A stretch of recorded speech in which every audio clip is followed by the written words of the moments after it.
Excella Education Study in USA assured scholarship. Contact 9881 96666.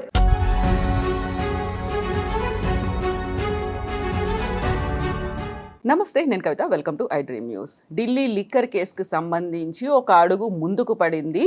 కవిత ఇంటి మీద ED rides జరుగుతున్నాయి. ఢిల్లీ నుంచి వచ్చినటువంటి టీం చేస్తోంది. ఓవరాల్గా ఏం జరగబోతోంది? కరెక్ట్గా ఎన్నికలకి ముందే ఈ పరిణామాలు ఎందుకు చోటు చేసుకుంటున్నాయి? ప్రస్తుతం మనతో పాటుగా ఉన్నారు పొలిటికల్ అనలిస్ట్ ప్రకాష్ గారు. ప్రకాష్ గారు, నమస్కారం అండి. సో ఈ ఢిల్లీ లిక్కర్ కేసుకి సంబంధించి ఎప్పటి నుంచో పెండింగ్లో ఉంది. తన్ని సిబిఐ అటెండ్ అవ్వమంటే తను వెళ్ళలేదు. ఆ తర్వాత సుప్రీంకోర్టులో అది కేసు పెండింగ్ అయింది. ఇప్పుడు సడన్గా మోదీ ఇక్కడ తిరుగుతున్నారు, తెలంగాణలో ప్రచారం అవుతోంది అండ్ షెడ్యూల్ కూడా రాబోతోంది. ఇప్పుడే ఎందుకు ఇలాంటి పరిణామం? ఎప్పుడు మొదటి నుంచి మనం అనుకుంటున్నాం ఈ ఈడీ సిబిఐ అనేటి కేంద్ర ప్రభుత్వంలో ఏ పార్టీ అధికారంలో ఉంటే వాళ్ళ చేతుల్లో ఒక పావులుగా, వెపన్స్గా ఉపయోగపడుతున్నాయని దాన్ని కరెక్ట్గా నిరూపిస్తున్నది ఇప్పటి సందర్భం. ఇప్పుడు ఈ దాదాపుగా 5-6 సార్లు వాళ్ళ అధికారులు వచ్చారు, ఆమెను ఇంట్రాగేట్ చేశారు, ఆమెను ఢిల్లీకి పిలిచారు, అక్కడ ఇంట్రాగేట్ చేశారు. కొన్నిసార్లు రమ్మన్నప్పుడు ఈమె పోలేదు, సిబిఐ వాళ్ళు రమ్మన్నప్పుడు. అంటే ఇదంతా ఎలక్షన్స్ను దృష్టిలో పెట్టుకొని 2 సార్లు వచ్చాయి ఎలక్షన్స్. అప్పుడేమో అసెంబ్లీకి, ఇప్పుడు పార్లమెంట్కి. ఈ ఎన్నికలల్లో ఈమె ఒక అవినీతి పాల్పడ్డది, ఈమె లిక్కర్ స్కామ్లో ఉన్నది అనేది బాగా ప్రచారం చేయడం వల్ల బీజేపీ కొంత లబ్ధి జరుగుతుందేమో అనేది వాళ్ళ ఆలోచన. లాస్ట్ టైం వాళ్ళు ఆ ప్రచారం బాగా చేయడం వల్ల కాంగ్రెస్ కొంత లబ్ధి దొరికింది, వాళ్ళకేం దొరకలేదు. ఈసారి కొంత పార్లమెంట్ ఎలక్షన్స్ కాబట్టి బీజేపీ పోటీలో ఉంది. ఇంతకుముందు ఏంటంటే కొన్ని స్థానాల్లో మాత్రమే వాళ్ళు గట్టి ఫైట్ ఇచ్చారు. ఈసారి ఏంటంటే వాళ్ళు 10 సీట్లు ఎక్స్పెక్ట్ చేస్తున్నారు. కాంగ్రెస్కు వాళ్ళ మధ్యనే పోటీ ప్రధానంగా ఉంటుంది అనేది కూడా వాళ్ళు అనుకుంటున్నారు. ఎందుకంటే దేశాన్ని రూల్ చేసే జాతీయ పార్టీలు కదా ఇవి. ఒకవేళ టీఆర్ఎస్కు ఓట్లేసి గెలిపించినా కూడా వీళ్ళు ఢిల్లీ స్థాయిలో ప్రభావితం చేయలేరు కదా అనేది ఒక ప్రచారం చేస్తూ ఉన్నారు. అంటే వాళ్ళ ప్రచారానికి ఉపయోగపడుతుందనే ఉద్దేశంతో ఈడీతో ఈ రేడ్లు చేయించడం ఇదంతా కూడా జరుగుతూ ఉంది. ఇంత ప్రహసనం అవసరం? ఒకవేళ నిజంగానే ఈడీకి చిత్తశుద్ధి ఉంటే మొట్టమొదటిసారి ఆమెను ఇంట్రాగేట్ చేసినప్పుడే ఆ రేడ్స్ చేయాల్సి ఉండే, ఆధారాలు దొరికితే అప్పుడే అరెస్ట్ చేయాల్సి ఉండే, అప్పుడే కోర్టులో ప్రొడ్యూస్ చేయాల్సి ఉండే. ఇంత నాంచడము ఇది ఒక అసాధారణమైన ప్రక్రియలాగా మారింది. అంటే ఇంతకుముందు చాలా కేసులలో చాలామందిని పెద్ద పెద్ద వాళ్ళని కూడా ఈడీ అరెస్ట్ చేసింది. కానీ ఎవరి విషయంలో జరగనంత ప్రహసనం ఈమె విషయంలో జరుగుతూ ఉంది. అంటే ఇది కేవలం రాజకీయమే తప్ప దీని వెనకాల నిజంగా చిత్తశుద్ధి ఈడీకి లేదు, ఆధారాలు కూడా వాళ్ళకేం దొరకలేదు. గతంలో ఎన్నిసార్లు ఆమెను ఇంట్రాగేట్ చేసినా ఆమె ఫోన్లన్నీ ధ్వంసం చేసిందని చెప్పింది, కానీ ఆమె అన్ని సిమ్ కార్డులు తీసుకుపోయి ఇచ్చింది. అంటే ఎక్కడ ఏ ఆధారం దొరకలే. కేవలం ఒకే ఒక వాంగ్మూలం ఏంటంటే అందులో ఒకరిని అప్రూవర్గా మార్చి అతనితో స్టేట్మెంట్ తీసుకున్నారు. అతను మళ్ళీ కోర్టుకు పోయి నేను నా మీద ఒత్తిడి చేశారు, నేను ఇచ్చింది వాస్తవం కాదని కూడా ఢిల్లీ హైకోర్టులోనే అతను మళ్ళీ పిటిషన్ పెట్టి చెప్పుకున్నాడు. అంటే ఏ ఆధారం లేకుండా ఈ పొలిటికల్ హరాస్మెంట్ అనేది ఏదైతే ఉన్నదో ఇది ఎలక్షన్లలో వాళ్ళ లబ్ధి కోసం ప్రజలల్లో ఈమె పట్ల ఒక దుష్ప్రచారం చేయడానికి బీఆర్ఎస్ పార్టీని, ఎందుకంటే మాజీ ముఖ్యమంత్రి గారి డాటర్ కాబట్టి ఆ రకంగా రాజకీయం కోసం ఉపయోగించుకుంటున్నారు తప్ప ఇంటి మీద రేడ్ చేసినంత మాత్రం దొరికేది ఏముండదు. ఇదంతా పబ్లిసిటీ కోసం చేసుకుంటుంది. సో ఇప్పుడు ఇదే కేసుకి సంబంధించి అరెస్ట్ అయినటువంటి Delhi deputy CM Manish Sisodia 1 year నుంచి జైల్లోనే ఉన్నారు. బెయిల్ మీద కూడా ఇంకా బయటికి రాని పరిస్థితి. ఒకవైపు అరవింద్ కేజ్రీవాల్కి కూడా సమన్లు పంపిస్తున్నారు. ఇప్పుడేమో ఈడీ రైడ్స్ జరుగుతున్నాయి. ఇది ఇలాగే కంటిన్యూ అవుతూ ఉంటే నెక్స్ట్ ఏం జరుగుతుందంటారు? అంటే ఎట్లుంటుందంటే ఈ పార్టీలకు ఉన్న సంబంధాలను బట్టి నేరస్తులను కాపాడడం కానీ, నిరపరాధుల మీద దోషులుగా ముద్ర వేయడం కానీ ఇవన్నీ జరుగుతూ ఉన్నాయి. అంటే న్యాయస్థానాలు కొంచెం వీటికి అతీతంగా ఉండే, సిబిఐ ఈడీ లాంటి వాళ్ళు ఛార్జ్షీట్లు పెడతారు, కానీ తీర్పులు చెప్పాల్సిన న్యాయస్థానాలు కూడా ఇప్పుడు నేనేమన్నా అంటే కంటెంప్ట్ ఆఫ్ కోర్ట్ అవుతుంది. ఇంతకుముందు నేను కంటెంప్ట్ ఆఫ్ కోర్టు కేసులో ఒక 7 సంవత్సరాలు హైకోర్టు, సుప్రీంకోర్టు తిరిగి అందులోంచి బయటపడ్డాను. ఎందుకంటే ఒక ప్రివిలేజ్ ఉంటుంది జడ్జెస్కి, ఎవరు ఏమన్నా కూడా దాన్ని వాళ్ళు సోమోటో తీసుకొని మనల్ని కోర్టుకు లాగుతారు, మిమ్మల్ని నన్ను కూడా లాగుతారు. కాబట్టి నేను దాని మీద మాట్లాడదలుచుకోలేదు. బట్ నిష్పక్షపాతంగా న్యాయ వ్యవస్థ ఉండాలి. బట్ పొలిటికల్ రాజకీయ ప్రయోజనాల కోసం పెట్టే కేసుల విషయంలో రాజకీయ ప్రత్యర్థులను లాగడం ఇట్లాంటి విషయాలలో ఏదైతే ఉన్నదో ఈ కొంత హద్దులు దాటుతున్నారేమో అని అనిపిస్తూ ఉన్నది. ఎలక్షన్స్ టైంలో అరెస్ట్ చేయడము, మళ్ళీ వాళ్ళకి బెయిల్ రాకుండా చూడడము. ఎందుకంటే ఇప్పుడు ఫైనల్గా మళ్ళీ పొలిటికల్ ఇంటర్ఫిరెన్స్ లేకుండా జడ్జెస్ అపాయింట్ కావడం లేదు. ఇక్కడ నుంచి సుప్రీంకోర్టు దాకా కూడా ఏ జడ్జి అపాయింట్ కావాలన్నా మళ్ళీ కొలీజియము, తర్వాత సిఫారసులు త్రూ చీఫ్ మినిస్టర్ ఆఫీస్ ద్వారా ఫార్వర్డ్ కావడం హైకోర్టుకి అయితే, సుప్రీంకోర్టుకి అయితే మళ్ళీ అక్కడ పొలిటికల్ ఇంటర్ఫిరెన్స్ ఇట్లా ఉండడం వల్ల ఒక నెక్సెస్ అనేది ఇప్పుడు అంబేద్కర్ రాజ్యాంగాన్ని రాసినప్పుడు ఆయన ఆశించింది ఒకటి, ఈ 70 ఏళ్ళుగా జరుగుతున్నది ఇంకొకటి. అంటే దీనివల్ల స్వచ్ఛత అనేది కొంత మరుగున పడింది. ఇప్పుడు మనీష్ సిసోడియాని ఎందుకు 1 year జైల్లో ఉంచాలి? ఒకవేళ ఇప్పుడు ఎవరికైనా అతను దోషి అని రుజువు అయ్యేదాకా శిక్ష వేయకూడదు. బెయిల్ లేకుండా జైల్లో పెట్టడం అనేది శిక్షతో సమానం. అది ఎవరి విషయమైనా కూడా అది వాంఛనీయం కాదు. ముందు బెయిల్ ఇవ్వాలి. బెయిల్ ఇచ్చిన తర్వాత కోర్టుకు రెగ్యులర్గా అటెండ్ అవుతున్నాడా లేదా అని బయట ఉంటే ఏం చేయగలుగుతాడు సిసోడియా? సాక్ష్యాలు తారుమారు చేయడానికి కొంత అవకాశం ఉంటుంది కాబట్టి బిగినింగ్లో ఒక 15 రోజుల్లో ఛార్జ్షీట్ వేసేంతవరకు జైల్లో పెడితే అర్థం ఉంది. ఛార్జ్షీట్ను కూడా ఏళ్ళ కొద్దీ పొరగించడం అనేది కూడా కరెక్ట్ కాదు. 90 రోజుల లోపల ఛార్జ్షీట్ వేయాలి, లేకపోతే బెయిల్ ఇవ్వాలి అనేది సుప్రీంకోర్టు రూలింగ్సే ఉన్నాయి. ఏ వ్యవస్థ సరిగా లేదు. దానివల్లనే ఇటువంటి ఈ బీజేపీ లాంటి పార్టీలు, రేపు కాంగ్రెస్ వచ్చినా కూడా ఈ వ్యవస్థలన్నింటినీ వాళ్ళ గుప్పిట్లో పెట్టుకోవడానికి వాళ్ళు అవకాశాలు ఏర్పాటు చేసుకున్నారు. అధికారులను వాళ్ళ చెప్పు చేతుల్లో పెట్టుకుంటున్నారు.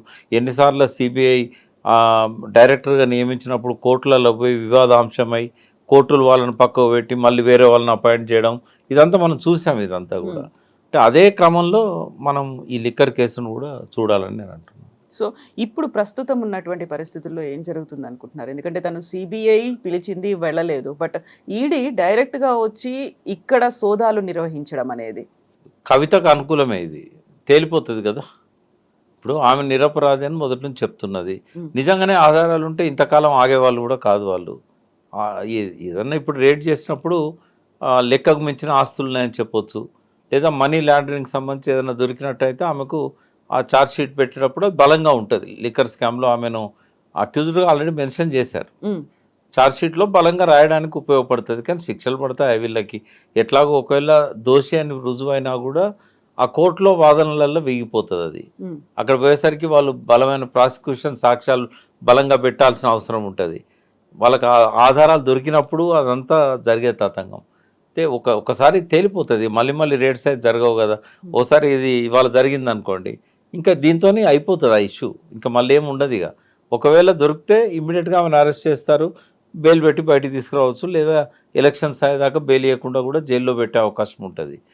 ఒకవేళ ఆధారాలు ఏం దొరకలేదు అనుకోండి, ఇది ఎన్నికల స్టంట్ కోసం చేశారని అనుకోవాలి, వదిలేస్తారు. అంతకుమించి చేసేది ఏముంది? ఈదర్ వే ఈ ఇష్యూ క్లోజ్ కావడానికి ఈ వాళ్ళ రేట్స్ అనేటివి ఉపయోగపడతాయి.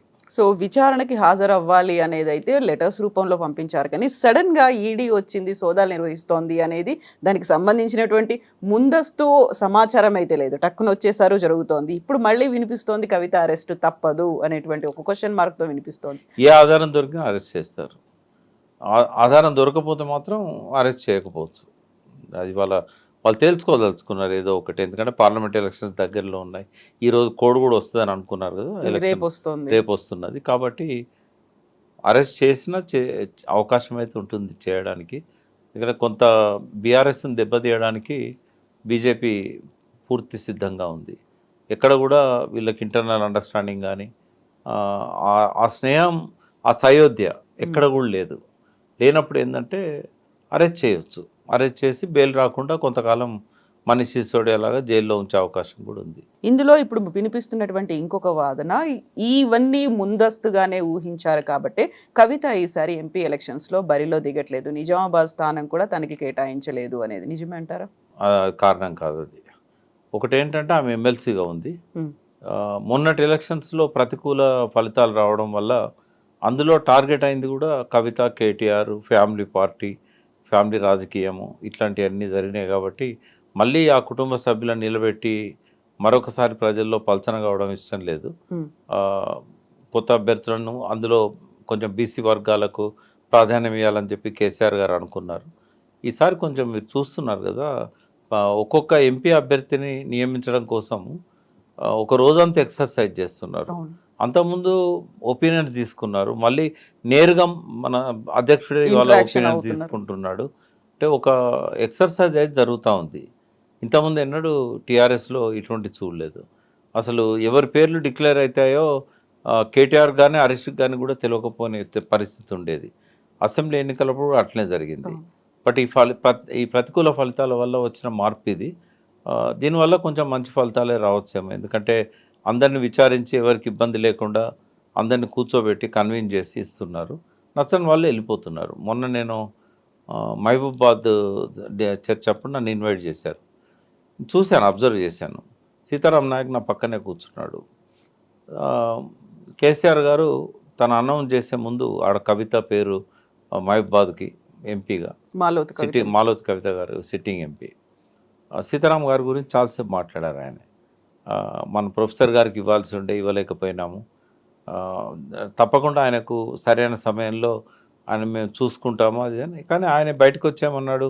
5 ఏళ్ళు వాళ్ళ పవర్లో ఉండి నాకు ఎంపీ ఇవ్వకుండా ఏం చేయలేకపోయినలు, ఇప్పుడు చూసుకునేది ఏముంటుంది. సో అట్లా మాట్లాడతారు కానీ నాకేం నమ్మకం లేదు, నేను నా దారి నేను చూసుకుంటా అని చెప్పి వెళ్ళిపోయాడు ఆయన. బీజేపీ పిలిచింది, ఆయనకు సీట్ ఇచ్చింది. కాబట్టి పాలిటిక్స్లో కొంత ముందట మాట్లాడకపోవచ్చు. కేసీఆర్ గారి దగ్గరికి వచ్చి మాకు అందరికి యాక్సెప్టబుల్ ఈ క్యాండిడేట్ అని చెప్పొచ్చు వాళ్ళు. బట్ బయట పోయి ఎవరి గోతులు తవ్వే వాళ్ళు తవ్వుతూనే ఉంటారు. ఒక పరిణామ క్రమంలో ఏంటంటే ఇది దాదాపు టీఆర్ఎస్ పుట్టిన తర్వాత 24 సంవత్సరాలకి ఒక సమీక్ష, కనీసం ఒక స్థాయిలో ఒక పిలిచి ఆ చిన్న చిన్న పాజిటివ్ మార్పులు, అంత చిన్న చిన్న మార్పులు రావడానికి ఒక పెద్ద షాక్కు గురి కావాల్సిన పరిస్థితి. అయితే కవిత కేసుకి సంబంధించి మీరు ఒక అడ్వకేట్ కూడా, పాసిబిలిటీస్ అనేది ఎలా ఉన్నాయి? ఈడీ ముందున్నటువంటి ఆప్షన్స్ ఏముంటాయి, కవిత ముందుండే ఆప్షన్స్ ఏముంటాయి? ఇప్పుడు పెట్టదలుచుకుంటే ఏ ఆధారం లేకుండా కూడా సాక్ష్యాలు క్రియేట్ చేసి కేసులు పెట్టవచ్చు. వదిలేదలుచుకుంటే రెడ్ హ్యాండెడ్గా ఎన్ని సాక్ష్యాలు దొరికినా కూడా వాళ్ళ సాక్ష్యాలను పక్కకు పెట్టి ఛార్జ్షీట్లో మెన్షన్ చేయకుండా వాళ్ళని కాపాడవచ్చు. ఇవాళ ఉన్న వ్యవస్థ అది. కాబట్టి ఇప్పుడు బీఆర్ఎస్కు బీజేపీ మధ్య వైరం కొనసాగుతుంది. రేపు పార్లమెంట్ ఎన్నికల్లో బీఆర్ఎస్ వెనకాల ఉన్న ఓట్ల కోసం బీజేపీ చూస్తున్నది. కాబట్టి ఆమెను అరెస్ట్ చేయడానికి పాసిబిలిటీస్ ఎక్కువ ఉన్నాయి. కేసును పటిష్టంగా తయారు చేయడానికి అవకాశాలు ఎక్కువ ఉన్నాయి. ఇవాళ ఈడీ రేడ్స్లో ఏం దొరకకపోయినా కూడా దొరికినాయని చెప్పి ప్రచారం చేయడానికి కూడా అవకాశం ఉంది. ఇప్పుడు ఈ వార్త ఇవాళ వస్తుంది, నిజంగా దొరికినాయా లేదా, ఏం సాక్ష్యాలు దొరికినాయా అనేది ఛార్జ్షీట్లో పెట్టి విచారణకు వచ్చినప్పుడు కానీ చాలా టైం అప్పుడు మర్చిపోతాం మనం. ఇప్పుడున్న ఇంట్రెస్ట్ అప్పుడు ఎందుకు ఉంటుంది? కాబట్టి ఏం లేక ఏం దొరకకపోయినా కూడా ఆధారాలు దొరికినాయని చెప్పొచ్చు. డైరీలు ఉన్నాయనొచ్చు, ఇంకేదైనా కరెస్పాండెన్స్ దొరికిందని చెప్పొచ్చు, ఫోన్ కాల్స్ ద్వారా మేము ట్రాప్ చేస్తామని చెప్పొచ్చు. పెట్టదలుచుకుంటే వాళ్ళకి అడ్డమేముంది? ఎన్ని కేసులైనా పెట్టి జీవితకాలం కూడా బయటికి రాకుండా ఆపొచ్చు. ఇప్పుడు సాయిబాబా విషయం చూసాం మనం. ఏం ఆధారం దొరికిందని ఇన్ని సంవత్సరాలు. వరవరరావు గారు ఆ ఓల్డ్ ఏజ్లో, ఆయన ఇప్పటికి 75 ఏళ్ళ 80 ఏళ్ళ పైన ఉంటాడు. ఆయన కండిషనల్ బెయిల్ పెట్టి ముంబై నగరానికి కట్టడి చేసి చాలా రోజులు ఎర్రవాడ జైల్లో పెట్టి, ఆ భీమా కొరగాం అనే దానికి ఆయనకు సంబంధమే లేదు. అది ఎక్కడనో పూణేలో అహ్మద్నగర్ పోయే దారిలో ఉంటుంది. అంటే వాళ్ళు పెట్టదలుచుకుంటే ఎన్ఐఏ కావచ్చు, లేకుంటే సిబిఐ కావచ్చు, ఈడీ కావచ్చు, ఇవన్నీ కూడా వాళ్ళ పాలక పార్టీల చేతిలో ఉండే సంస్థ.